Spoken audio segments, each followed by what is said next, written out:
आज देखिए, आज जो सवाल लेके आए यह बहुत ही अच्छा सवाल है। आप सभी माता बहनें ज़रूर लोन लेते होंगे, ग्रुप लोन जैसे गाँव घर में आता है, ग्रुपिंग करके लोन देता है। उसमें करता क्या है, जैसे कि 30,000 रुपया दिया या 50,000 रुपया दिया या 1 लाख रुपया दिया, तो 2 साल के लिए देता है, 3 साल के लिए देता है। जितना मतलब टाइमिंग आप ले सकते हैं, उसका थोड़ा ब्याज उतना ज़्यादा लगता है। इसलिए कम दिन के लिए लीजिए, ब्याज कम लगेगा। अब समझिए, कोई व्यक्ति है या कोई महिला है, 50,000 लोन लिया है 2 साल यानी कि 24 महीना के लिए, तो उससे कितना ब्याज लेता है और यह लोन लेना चाहिए कि नहीं लेना चाहिए, आप यहाँ इस चीज़ को आज अच्छी तरह से समझ जाएंगे। गांव में ग्रुप लोन दिया जाता है, उसका खेला समझिए कैसे कमाता है कंपनी। ये जो लिखे है 23%, ये L&T कंपनी का रेट है, आशीर्वाद है, बहुत सारा फाइनेंस है। अब देखिए यहाँ पे दिया रुपया, कितना रुपया दिया, मान लेते हैं हम 50,000 रुपया लोन लिए, 23% उसका ब्याज रेट है और उस समय दिया है 2 वर्ष। तो इस चीज़ से सूत्र पहले से लिख दिए, समय कम लगेगा, ब्याज बराबर क्या होता है, मूलधन गुना समय गुना दर बटा 100। तो अब मूलधन कितना रुपया है, 50,000। 50,000 यहाँ लिख दिए, इकाई दहाई सैकड़ा हज़ार 10,000, 50,000 हो गया। उसके बाद दर कितना दिया, समय कितना दिया हुआ है, 2 साल, 2 लिख दिए। दर कितना है, 23। अब बट्टे में कितना होगा, 100 होगा। तो अब 1 शून्य कट जाएगा, 1 शून्य कट गया। अब बच क्या गया, 500 गुना, इसको गुना कर लेते हैं। 23 गुना कितना होता है, यह 46।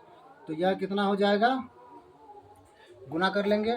5 छक्का 30 का 0 हासिल 3, 5 चौका 20 और 3 कितना हो जाएगा, 23। यहाँ क्या 2 गो शून्य है, तो 2 गो शून्य डाल दिए। तो इसका 2 साल का ब्याज कितना हो गया, 23,000।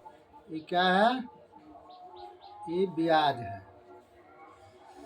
अब जो वह किस्त कैसे बांधता है, उस चीज़ को भी आज आप लोग अच्छा से समझ लीजिए। अब उसका मिश्र धन पहले कंपनी अपना कैलकुलेट कर लेता है। मिश्र धन बराबर क्या होता है, मूलधन प्लस ब्याज। तो मूलधन तो 50,000 दिया था, प्लस ब्याज हो गया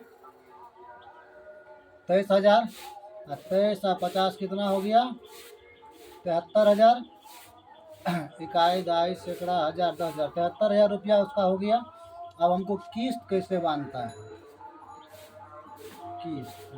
अब 73,000 यहाँ है, अब बटे में 24 महीना के लिए दिया है। जब इसमें 24 से भाग देंगे ना, तो 3,041 टका 66 पैसा आएगा। 3,041 टका 66 पैसा प्रति महीना किस्त आएगा। अब जब इसको 3,041 गुना 66 करेंगे 24 से, तो भी यह कितना आएगा, 73,000 रुपया। अब समझिए लेना चाहिए कि नहीं। अब देखिए कितना दिया था रुपया, 50,000, लिया कितना, तो लिया 73,000। उसमें भी जब रुपया दिया जिस रोज से, मात्र 30 दिन बाद उसका मूलधन और ब्याज, एक बार तो पूरा ब्याज जोड़ लिया पूरा रुपया का, लेकिन जब वह लेना शुरू किया तो मूलधन और ब्याज दोनों ले रहा है और 24 महीना तक लेगा, जिसमें कुल रुपया कंपनी को 73,000 रुपया प्राप्त होगा। जिसमें क्या होगा, 73,000 में 23,000 क्या हो गया, ब्याज होगा। इसलिए आप सभी कम से कम किस्त लोन लीजिए और अपना अच्छा से व्यवसाय कीजिए, अपना कोई काम कीजिए जिससे खुद का कमाई हो, और सिर्फ कमा करके कंपनी को ही नहीं देना है, खुद भी कुछ करना है। आप सभी का बहुत बहुत धन्यवाद। अच्छा लगे तो वीडियो को लाइक शेयर कमेंट जरूर करें। आप सभी का बहुत बहुत धन्यवाद।